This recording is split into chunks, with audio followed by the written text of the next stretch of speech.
For this problem, we're given a particle with charge q1 and mass m1, which is accelerated through a potential difference v and injected into a magnetic field where it has a circular trajectory.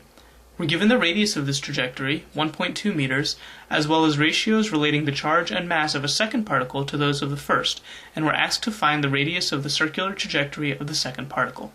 Once the particle is inside the magnetic field, there are two forces present. The first one is the magnetic force, qv cross b. Since the magnetic field is perpendicular to the velocity, this just leaves us with qvb. The second force present is a centripetal force, which is mass times the centripetal acceleration, or mv squared, over the radius. These two forces are equal to each other, so we can set them equal and isolate r. We're left with the equation for the radius of the circular trajectory, r equals mass times velocity, divided by charge times magnetic field. Unfortunately, the velocities for each particle will be different, so we need to find an expression for velocity. To do this, we note that the potential energy of a particle before it crosses the electric field is q times v, which is equal to the kinetic energy of the particle after it has crossed the electric field, or 1/2 mv squared.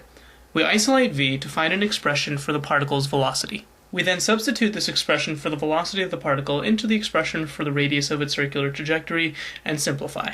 Now, in order to find the radius of the circular trajectory of particle 2, we need to find a ratio relating the radius of particle 2 to particle 1. So first, we're going to express the respective radii in terms of their particle's mass and charge. So we divide the two radii, we cancel out magnetic field, the voltage, and the factor of root 2, and we're left with an expression for the radius of 2 divided by the radius of 1. Since we're given ratios relating the mass and charge of the particles, we can substitute these and simplify to find that the ratio of the radii is equal to the square root of 1/6. After isolating the radius of the second particle and inserting the known quantity of the first radius, we find that the radius of the circular trajectory of particle 2 is equal to 0.50 meters.